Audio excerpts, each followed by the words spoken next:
Hello guys! Hello, this is for Gemini. Gemini, welcome dito sa aking channel. Kapalaran 888. Welcome guys. Alamin natin kung anong messages, energy gabay para sa lahat ng Gemini. Okay, Lilies, number 30, number 7, snake. Nako. Gemini. Yung first two message mo, this is an awareness. Mag-iingat ka daw. Kasi ito 7 of swords to guys eh. Sa panahon ngayon siguro nandito ka sa Lilies. You're at peace, peaceful, tranquil, and then you're in harmony sa buhay mo. Harmonious yung buhay mo. Wala kang problema. May mga problemang simpleng problema, pero manageable. Okay? Mag-iingat ka kasi may mga tao sa paligid mo na possible na naiinggit sa'yo. May mga tao sa paligid mo na mayroon silang mga grudges, resentments against you. Pwedeng sirain yung peace of mind mo. Okay? Kung sobra-sobra yung nasa peaceful era ka na ngayon, mag-iingat ka. Iwasan natin yung sobrang pag-share ng mga location natin. Okay? Location. Umiwas sa gulo. Like, wag masyadong nakikisalamuha sa mga lasing, sa mga taong may initin yung ulo, ganyan. Okay? Umiwas ka.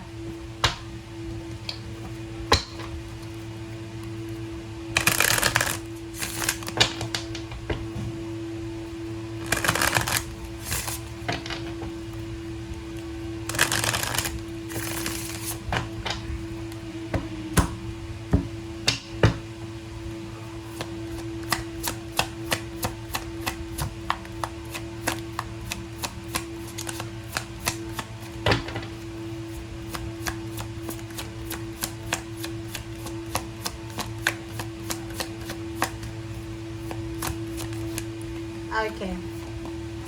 The thinking woman, may babae na iniisip ka. Lalaki ka ba? Kasi may isang babae na nag-iisip sa'yo. Ikaw yung laman ng kanyang isip palagi. Hindi siya makatulog dahil sa pag-iisip sa'yo. Pwedeng ex mo yan, karelasyon, magulang, someone na may gusto sa'yo, concern sa'yo, ganyan. Broken heart? OMG. Ex mo ata yan. So, yun. So, sa nakikita ko sa'yo,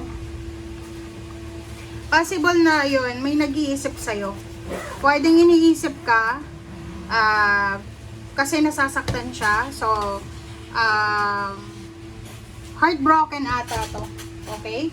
Heartbroken siya. So, yun. Sinasabi ng bara sa'yo na possible na etong babaeng ito na nag-iisip sa'yo, Gemini, eto yung babae na nasaktan mo siguro, or eto yung babae na may gusto sa'yo. Gusto niya sigurong makipagbalikan sa'yo kung lalaki kang Gemini. Okay? Pwedeng yun, pwedeng trinidor ka niya. Pwedeng niloko ka niya sa love life, and gusto niyang bumalik sa'yo. Okay? Malaki yung impact ng taong yan sa buhay mo. Let's verify kung sino yan.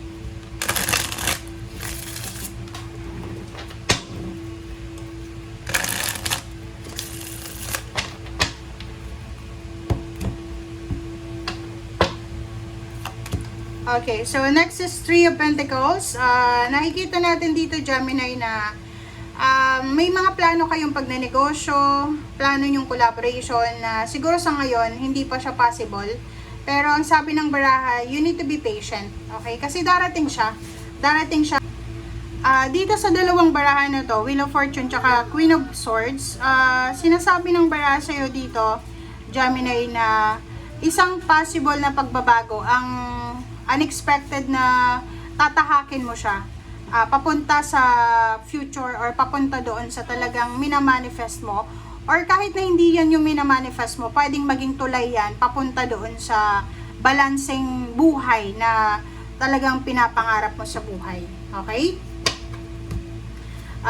Next is 10 of Cups. So sa nakikita ko sa'yo dito, isang napakalaking selebrasyon ang posibleng darating sa'yo, Gemini. And sa nangyayaring ito, sa sitwasyon na to, possible na yung pinakamatagal dito is 3 years. Pwedeng this is a wedding, mga anniversaries, victory and success, promotion, ganyan. Okay? Or posibleng may mga Gemini dito na may imbita kayo. Okay? May imbita kayo sa mga kasal, sa mga celebration, ganyan. Unexpected pregnancy or may maglo-launch ng business, may papasok sa company, like first time nung magtrabaho, there's a promotion, may lilipat ng bahay, may pwedeng magre-relocate dahil sa trabaho or sa negosyo or sa love life. So nakikita ko sa'yo dito, may hinihintay ka, sobrang tagal na nito, and then ngayon, yung parang pagod ka na sa paghihintay. And then, ngayon, sa nakikita natin, sobrang excited ka kasi matagal mo tong hinintay. Pwedeng promotion siya, okay? Sabihin na natin, pwedeng promotion siya, pwedeng pagpapatayo ng bahay, pagpapakasal, pagpaparenovate, pag-iipon ng pera, pagbili ng mga ari-arian, ganyan. Ganyan yung hinihintay mo. Yung iba din sa inyo dito, sinasabi ng barahan na may kailangan kang gawin. May kailangan kang asikasuhin na papeles, kailangan mong mag-travel, kailangan mong mag-relocate, kailangan mong hanapin kung saan ka ba talaga naka-destiny na umasenso. Diba? Nakikita mo ba? Sabi ng baraha dito, malapit na. So you need to be patient. Malapit mo nang makuha yung lahat ng minamanifest mo, financial manifestation. Malapit mo nang makuha yung luxurious life na ini-imagine mo. Nakikita ko sa iyo dito, may mga iba sa inyo dito, Gemini, na posibleng gusto nyong bumalik sa dati nyong pinagtatrabahuhan, gusto nyong bumalik sa dati nyong pinagkakaabalahan, yung mga parang ang tawag dito, mga part-time jobs nyo. Okay? Ano pa ba? Another is King of Cups, the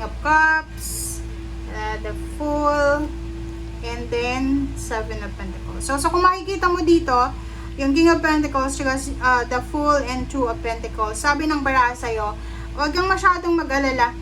Okay?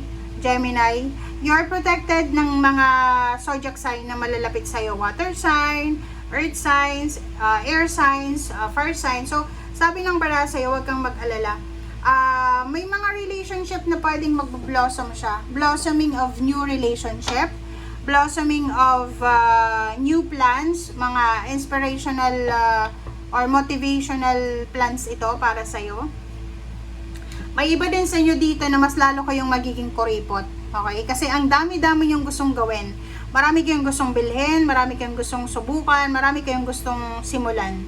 And yung Zero the Fool na to, sinasabi ng baraha sa'yo na kung ayaw mong magkaroon ng baby, kung ayaw mong magkaroon ng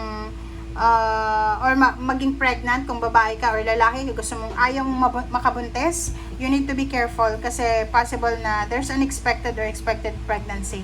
May mga new relationship na madedevelop, develop na ideas din, new ideas na pwede mong pagkakitaan. Okay? Thank you. Bye!